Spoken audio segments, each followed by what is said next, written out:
안녕하세요. 지난 7월 마지막 주와 8월 첫날, 그러니까 7월 28일부터 8월 1일까지요. 당신이 주목하고 계신 시장 데이터 속으로 저와 함께 한번 들어가 보시죠. 거래대금 1,000억 이상, 또 전일 대비 10% 이상 오른 종목들. 어우, 이 뜨거웠던 움직임 뒤에는 어떤 이야기들이 숨어 있을까요? 저희가 받은 자료를 바탕으로 그 핵심 동력이 뭔지, 또 어떤 의미가 있는지 한번 파헤쳐 보겠습니다. 자, 바로 시작할까요? 네, 좋습니다. 이번 주 데이터를 보면요. 정말 다양한 동력들이 시장을 움직였다는 걸 알 수 있습니다. 단순히 뭐 어떤 종목이 올랐다 이렇게 나열하기보다는 왜 움직였는지 그 성격별로 좀 묶어서 보면요. 시장의 큰 그림을 읽는 데 도움이 될 것 같아요.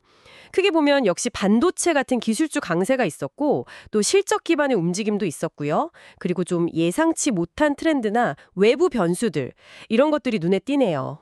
역시 반도체 섹터가 이게 가장 먼저 눈에 딱 들어오네요. 특히 월요일에 두산 테스나 이거 삼성전자랑 테슬라 대규모 계약 가능성 이 소식 하나만으로 상한가 29.96%까지 갔죠. 네, 맞아요. 엄청났죠. 이 파급력이 보니까 수요일에는 삼성전기에도 영향을 미치는 것 같았어요. 거기도 10% 넘게 올랐고요. 10.55%. 맞습니다. 그 외에도요, 수요일에는 대덕전자, 거기는 이제 3분기 실적 기대감이 크게 작용했고요. 16.95% 상승했죠. 또 화요일에는 하나비전 13.98% 상승.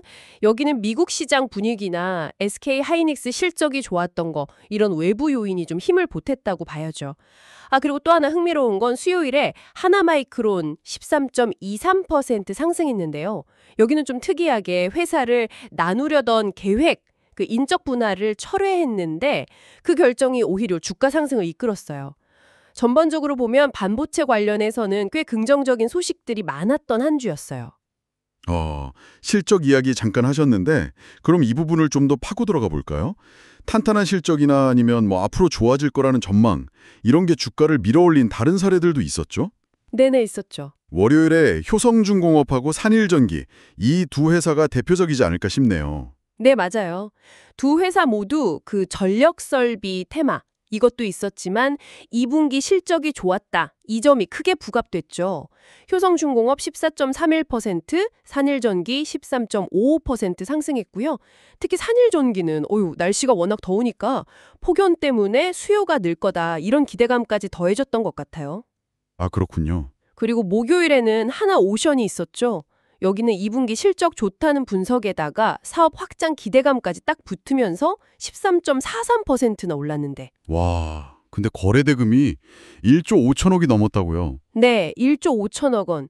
이게 진짜 그만큼 시장의 관심이 아주 그냥 폭발적이었다는 의미죠. 이런 실적 기반 상승은 앞서 본 반도체하고는 또 다른 어떻게 보면 좀 더 펀더멘털 중심의 움직임이라고 할 수 있겠네요. 근데 이 데이터 보다 보니까 정말 예상 밖이었던 게 금요일에 나타난 냉동김밥 열풍이었어요. 아니 우양이 상한가 29.96%를 가고 풀무원 18.96% 상승까지 막 들썩였는데 이게 해외에서 그렇게 인기라니 정말 독특한 동력이네요. 맞아요. 그쵸. 특정 식품 트렌드가 이렇게까지 주가에 영향을 미치는 건 흔치는 않은 경우죠.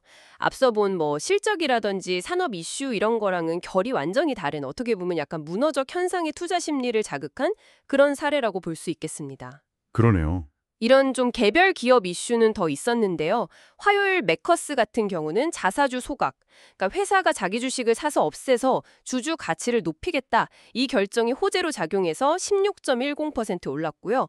같은 날 소록스 16.57% 상승은 합병 예정인 기업 관련 소식이 있었고 또 수요일 네이처셀 23.41% 상승은 신약 허가에 대한 기대감, 이런 것들이 각각 주가를 끌어올렸습니다. 그리고 목요일에는 또 다른 외부 변수가 작용했죠. 그 트럼프 전 대통령의 한미 정상회담 관련 발언 이게 나오자마자 갑자기 좋은 사람들 27.24% 상승하고 아난티 11.17% 상승이 남북 경협 테마로 묶이면서 확 급등하는 모습이 나타났어요. 이건 지정학적 변수가 특정 테마에 불을 붙인 거군요. 네, 데이터상으로는 딱 그런 흐름이 확인됩니다. 이런 정치적인 이슈나 지정학적 이슈가 투자 심리에 직접적인 영향을 미치는 경우도 종종 있죠. 그 외에도 보면 수요일의 세아 메카닉스 11.23% 상승은 2차 전지나 전기차 부품 쪽 테마로, 또 목요일 1승 14.88% 상승은 조선 기자재나 LNG 관련주로 분류되면서 상승 흐름을 탔습니다. 이것들은 또 각자의 산업 내러티브를 따라 움직인 경우라고 봐야겠죠. 야, 정말 정리해보면 지난 한 주는 정말 다채로웠네요. 반도체하고 실적이라는 큰 기둥이 딱 시장을 받쳐주는 가운데 냉동김밥 같은 예상치 못한 트렌드도 있었고 지정학적 이슈, 그리고 개별 기업들의 어떤 호재까지 정말 다양한 요인들이 복합적으로 작용하면서 개별 종목들의 급등세를 만들어낸 한 주였습니다. 네, 맞습니다. 여러 종류의 동력들이 동시에 시장에서 힘을 발휘하는 그런 모습을 볼 수 있었습니다. 여기서 근데 한 가지 꼭 기억해야 할 점은 이 분석은 저희가 제공받은 정보를 바탕으로 한 것이고 어디까지나 정보 제공이 목적이라는 사실입니다. 모든 투자의 최종 판단과 책임은 결국 투자자 본인에게 있고요. 아시다시피 시장은 언제나 변동성을 내포하고 있으니 항상 신중한 접근이 필요하다는 점, 네, 말씀드리고 싶네요. 네, 중요한 말씀입니다. 그럼 마지막으로 당신께 이런 질문 한번 던져보고 싶네요. 이렇게 매주 나타나는 개별 종목들의 급등락 속에서 우리는 단순히 그냥 단기적인 뉴스 반응만을 보고 있는 걸까요? 아니면 혹시 이 다양한 동력들이 막 혼재되어 나타나는 것 자체가 어쩌면 시장의 성격이나 투자자들이 중요하게 생각하는 가치가 변화하고 있다는 더 큰 신호일 수도 있지 않을까요? 다음 주는 또 어떤 이야기가 펼쳐질지 계속 지켜봐야겠습니다.